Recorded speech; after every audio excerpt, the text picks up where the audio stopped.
Assalamualaikum warahmatullahi wabarakatuh. Perkenalkan, nama saya Danang Budi Setiawan dan ini adalah video learning journal dalam rangkaian acara Latsar CPNS 2022 PPSDM Yogyakarta.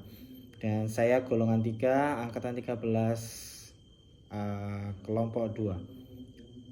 Kemudian sehari ini merupakan hari ke-9 dalam rangkaian acara Latsar, yaitu tanggal 20 Juni 2022.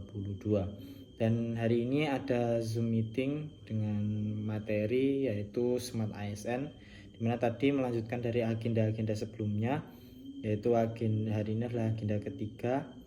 Dan hari ini bersama dengan Pak Sumantri kami membahas tentang beberapa hal terkait Smart ASN, di mana Smart ASN itu adalah ASN yang memiliki wawasan global, harus menguasai IT, menguasai digital, dan menguasai bahasa asing, serta juga memiliki daya networking tinggi, dan kemudian juga memiliki multi skilling atau memiliki kemampuan yang lain ya.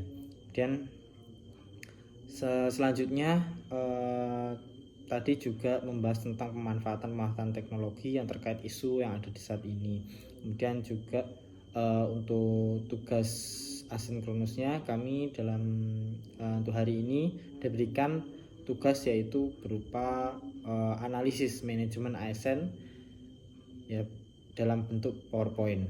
Dan untuk substansinya sendiri, ASN yang dapat mengelola bangsa. Jadi pertanyaan pertama adalah menurut kami, apa sih ASN yang bisa mengelola bangsa itu? Menurut kami adalah ASN yang dapat memanfaatkan segala potensinya sebagai pegawai ASN untuk menjadi ASN yang profesional, memiliki nilai dasar, etika, dan bebas dari intervensi politik, bersih dari praktek korupsi, kolusi, dan nepotisme. Ya, meskipun dalam implementasinya pasti ada beberapa oknum yang melakukan pelanggaran terkait dengan peranannya demi untuk mencari keuntungan dari dengan mendukung suatu partai misalkan, dan mungkin menyalahi aturan dan kebijakan yang berlaku. Mungkin itu tidak selamanya tersurat, tapi kadang itu tersirat dari sikap dan perilakunya dalam kehidupan sehari-hari. Kemudian contoh implementasinya dari selanjutnya adalah implementasi sistem merit ya. Sistem merit ini yaitu saya mengambil contoh yaitu adalah proses seleksi CPNS Formasi 2021, yaitu seleksi yang saya ikuti untuk sampai pada titik menjadi calon pegawai negeri sipil ini, dimana dalam penyusunan dan penetapan kebutuhannya pasti dari instansi menyusun kebutuhan jumlah dan jenis jabatan PNS berdasarkan analisis jabatan dan analisis beban kerja. Jadi tidak berdasarkan pada subjektif dari pegawai instansinya atau dari pejabat yang ada pada saat itu. Kemudian juga dalam proses pengadaannya kami melalui proses menggunakan seleksi CAT ya, atau Computer Assisted Test, di mana itu diseleksi berdasarkan nilai yang objektif, bukan berdasarkan subjektif panitia. Kemudian melalui juga proses seleksi administrasi, kompetensi, dan juga seleksi bidang. Jadi dipastikan sesuai dengan kompetensi dan kebutuhan yang memang benar-benar dibutuhkan dalam suatu instansi tersebut. Kemudian untuk pangkat dan golongannya juga berdasarkan kompetensi yang dimiliki, jadi bukan berdasarkan intervensi dari pihak manapun.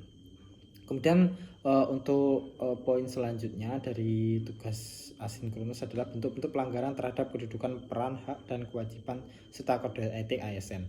Di mana pelanggaran kedudukan ASN, sebenarnya ASN itu berkenan sebagai aparatur negara, di mana harus bebas dari pengaruh dan intervensi dari semua golongan dan partai politik. Namun ada juga pelanggarannya. Contoh-contoh bentuk pelanggarannya adalah membuat atau menanggapi postingan calon kepala daerah ketika pemilu, kemudian melakukan foto bersama calon kepala daerah dengan maksud berpihak, kemudian melakukan pendekatan terhadap partai politik, serta menghadiri deklarasi calon kepala daerah. Kemudian terkait dengan peran ASN. Nah, bentuk pelanggarannya itu ada tidak taat aturan daerah, misalnya dari daerah tersebut terdapat aturan tertentu dia tidak menaati, nah itu termasuk pelanggaran. Kemudian melayani masyarakat tidak profesional, kemudian tidak disiplin dalam melaksanakan tugas dan berpihak kepada golongan tertentu hingga bisa mengakibatkan perpecahan antar masyarakat. Kemudian pelanggaran terkait hak dan kewajiban ASN, yang pertama adalah memanfaatkan fasilitas negara untuk kepentingan pribadi, kemudian memanipulasi anggaran perjalanan dinas misalkan, kemudian berpihak pada partai politik dan golongan, kemudian membocorkan rahasia negara untuk kepentingan pribadi dan tidak menjaga nama baik instansi.